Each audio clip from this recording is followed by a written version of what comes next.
Foschonne con tu Mouloud, lavabo, trottoir, Mouloud, Merlin France. Et la Foschonne con tu, is a booker, is an eye, is a trip, a booker. C'est une coïncidence, hein, cette chanson, avec la rentrée des classes, bien sûr, bien sûr. C'est demain, mais c'est la rentrée des profs aujourd'hui. Donc, ce qui va suivre concerne et les uns et les autres. Il y a du nouveau. Dans quel domaine? Isabelle Martinet va vous le dire. Un domaine, mais c'est immuable. Sans ça, vous ne pourriez pas écrire. Il n'y a pas que des écrans partout avec tactile. Non, non, il y a encore des crayons. Et oui, les fournitures scolaires, c'est le grand plaisir de la rentrée, finalement. C'est le contenu de la trousse, c'est du cartable. Il y a quand même 12 millions d'élèves à satisfaire. Donc, c'est un marché monumental. Bon, alors, c'est vrai que ce qui est pinceau, peinture, c'est plutôt, en tout cas pour une bonne partie, fabriqué en Chine. Mais on a aussi toute une catégorie de produits fabriqués en France.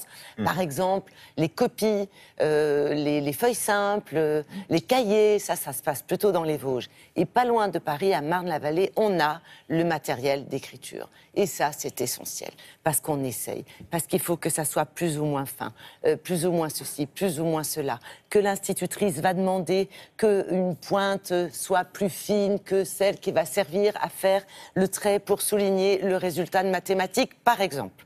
Donc on a des innovations, parce qu'évidemment, chaque année, les fabricants essaient de proposer des produits qui n'existaient pas l'année dernière. Et puis parallèlement, on a des produits qui sont immuables, qui sont incontournables. Par exemple, un stylo à billes qui est transparent, qui est fabriqué depuis 60 ans et qui a toujours autant de succès, qui est dans toutes les trousses puisqu'ils sont fabriqués. Un stylo à billes qui est transparent, fabriqué, qu'est-ce que ça veut dire? Eh bien, attendez, 100 millions d'exemplaires par an. Eh oui. C'est quand même un vrai succès. Donc tout ça se mélange et on est allé dans cette usine voir ce mélange à la fois d'innovation et de produits cultes.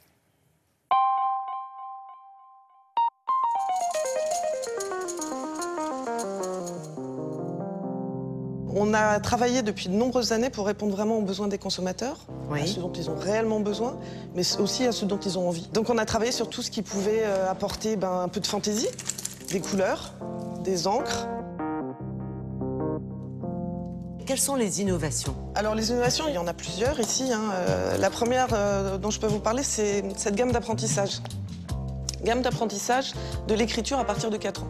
Et donc on a développé une gamme avec des psychomotriciens qui est parfaitement adaptée à leurs besoins. Vous voyez ici on a une petite butée qui permet en fait de bloquer les doigts de l'enfant. D'accord. La butée permet en fait d'éviter aux doigts de descendre trop bas. Et puis cette ailette que vous voyez là permet de leur montrer comment positionner ses doigts. Je vais essayer d'apprendre à écrire.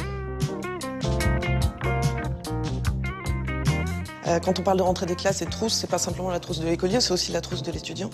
Et vous avez cette gamme avec un stylo bille, et au bout, vous avez un stylet qui vous permet en fait... Non, ça sert à travailler sur les tablettes. Et ça s'efface tout seul, ça? Grâce à un effaceur qui est là. Il y a un effaceur de feutre. Ouais. C'est nouveau, ça? C'est nouveau, oui. Pour vous donner juste un chiffre, aujourd'hui, il y a 5 milliards d'instruments d'écriture chez nous qui sont achetés chaque année par les consommateurs. Français. Mondiaux, dans le monde. Quel est le produit star dans tout ça? Alors, le produit star, on en a déjà parlé, le Ça, c'est best-seller depuis plus de 60 ans aujourd'hui, c'est celui-ci, bien évidemment. C'est encore celui qui se vend le mieux. Ouais. Et puis, bien sûr, vous avez celui-ci. Ah oui, il y a toujours le... Il y a toujours le clic. Ça, c'est top, ça. Dans ce stylo, beaucoup de choses ont changé, pas forcément visibles par le client. On commence par le plastique. On met beaucoup moins de plastique avec un impact écologique positif. On crée des cartouches qui soient rechargeables pour accorder une durée de vie plus longue au stylo. On travaille sur l'encre, toujours pour améliorer la douceur d'écriture. Et voilà, tous ces impacts-là répondent aux besoins du client. Alors, la fabrication d'un stylo, on va commencer par le point de départ. Ce qui sert au contact avec le papier, c'est la fabrication de la pointe avec une bille qui est logée donc, dans une partie métallique et pour laquelle on doit amener de l'encre. Donc l'encre est disponible dans le tube et au contact de la bille va rouler dans un réservoir d'encre et déposer l'encre sur le papier. Pour tenir le stylo, un corps et un bouchon est refermé par un capuchon. À peu près 3 millions de stylos sortent de cette usine chaque jour.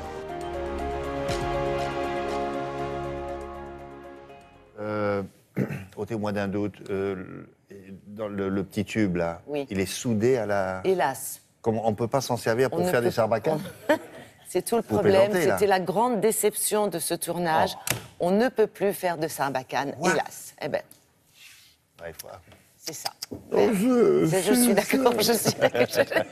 C'est que, On quelle l'a tous déception. fait. Moi, je trouvais que c'était un excellent reportage. Mais Mais oui. alors voilà, on ne peut plus faire de sarbacane. Hein, je ne sais pas ce que vous en pensez. Merci beaucoup. À plus tard.